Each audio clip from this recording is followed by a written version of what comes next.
The year was 2492, and humanity had stretched itself thin across the Orion Spur, clinging to new worlds like barnacles on the hull of a drifting ship. The planet Eidolon 9 was one of those worlds, a place of eternal twilight and heavy air, where the clouds glowed faintly green with charged particles and the ground pulsed with bioluminescent moss. The colony there had been small, 1,000 settlers, and now it was silent.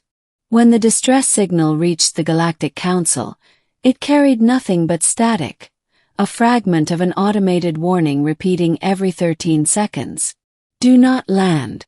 Biological contamination. Level 7 quarantine. Commander Eric Vale had heard worse, but something about this case drew him in.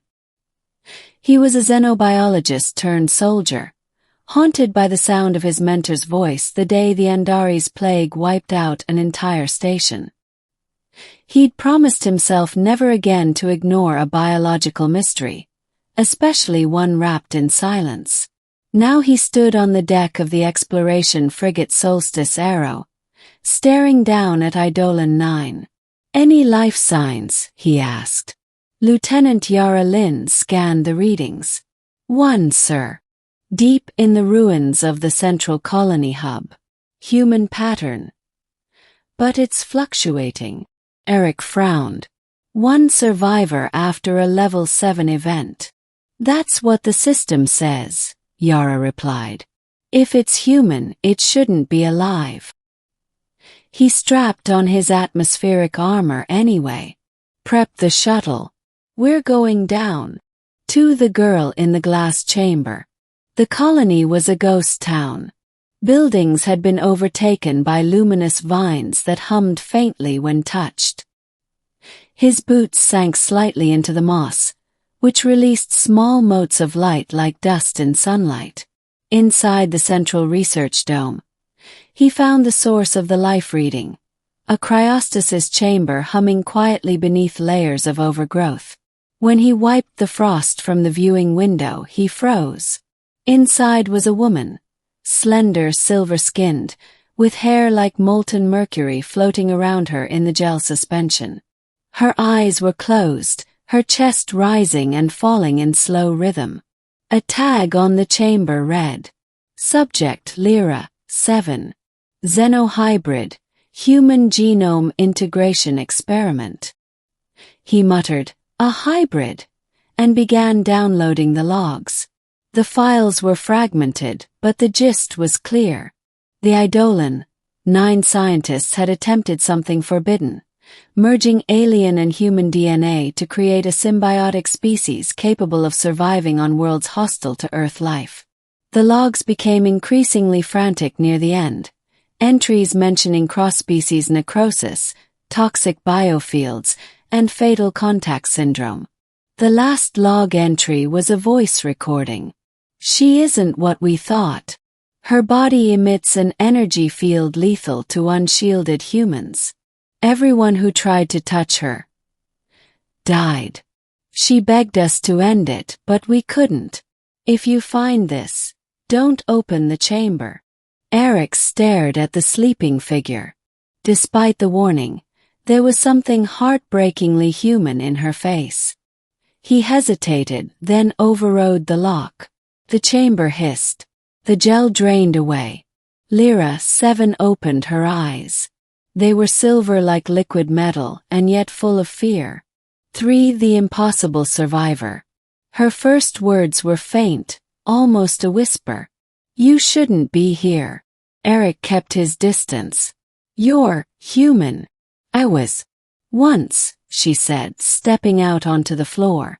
The air shimmered faintly around her, bending the light. They changed me. Said it would save us. Instead, it killed them. He scanned her with his wrist module. The readings were bizarre.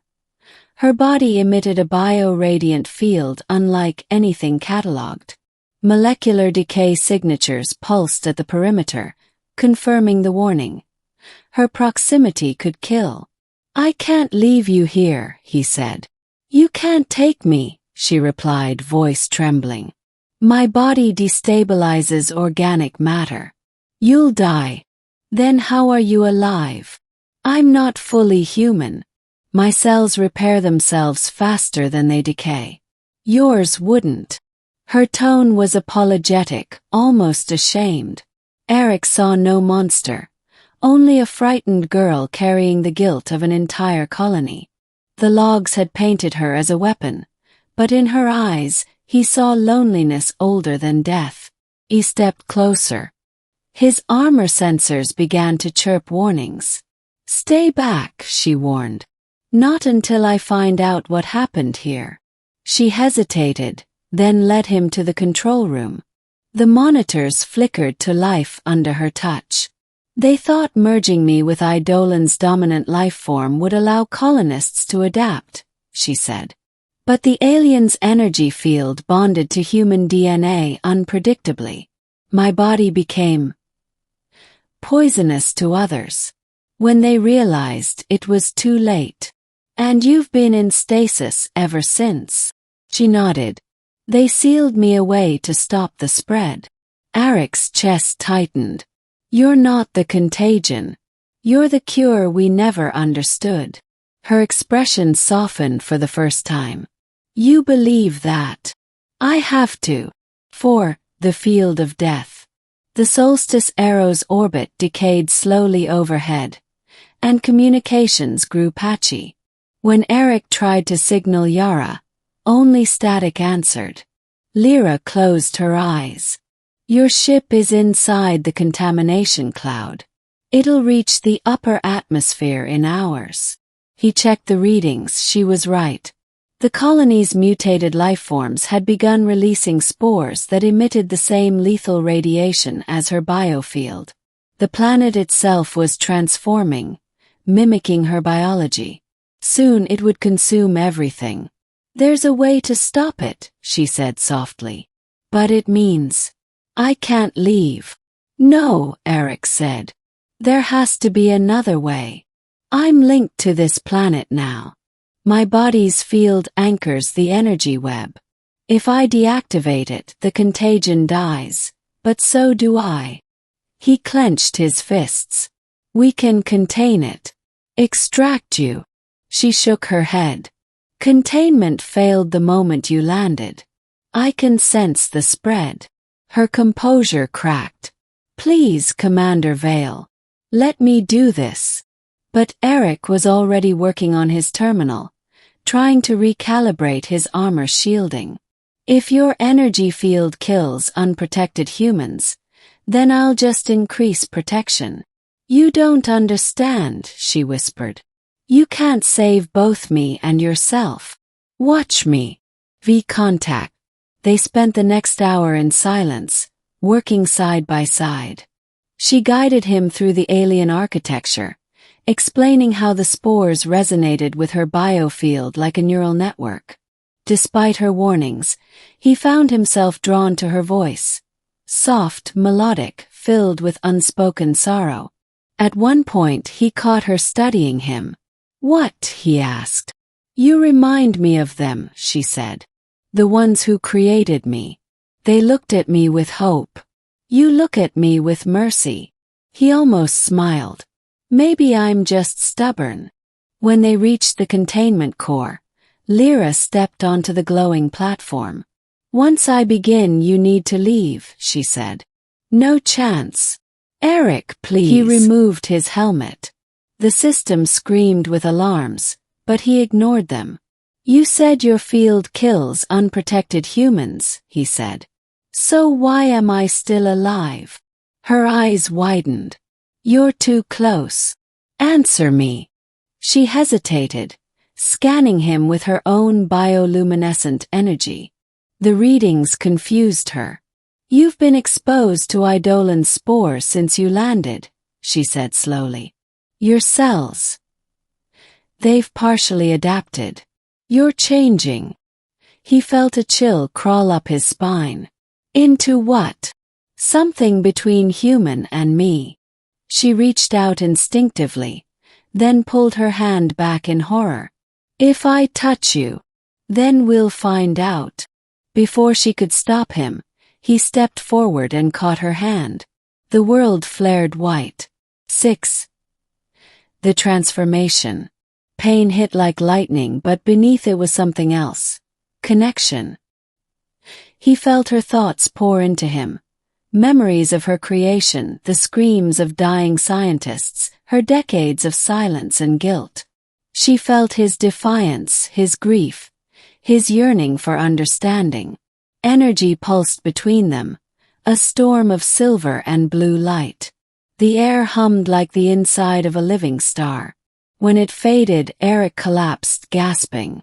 Lyra knelt beside him, trembling. Her touch no longer burned. His skin shimmered faintly with the same metallic sheen as hers. "You should be dead," she whispered. "Guess I'm not human enough for that anymore," he said weakly. She laughed, a sound like chimes. "You changed because you wanted to save me." "Because you deserved saving," he corrected. For the first time since awakening, she smiled fully, eyes glowing like dawn through silver mist.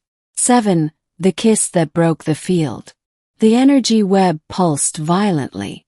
The planet was dying or transforming entirely. Lyra looked at the core and knew what had to be done. "If we merge our fields, we can stabilize the matrix," she said. "Turn the contagion into a balance point instead of destruction.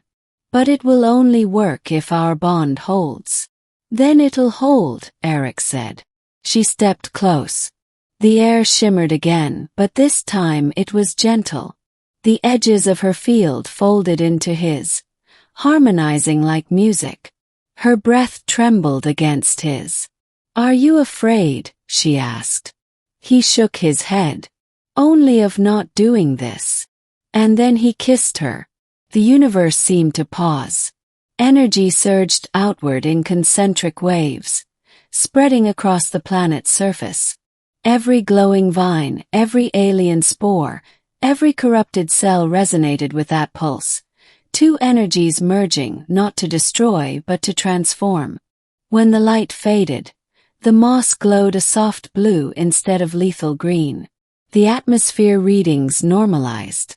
The contagion was gone. And in the center of the containment room stood Eric and Lyra, alive, intertwined, and human no longer. The dawn of Eidolon. Hours later, as the Solstice Arrow's shuttle descended again, Yara Lynn's voice came through the comm. "Commander? We're reading new life signs, stable, non-toxic. What happened down there?" Eric looked at Lyra. Her silver eyes reflected the sky, now streaked with sunrise for the first time in centuries. "Eidolon 9 isn't a death world anymore," he said.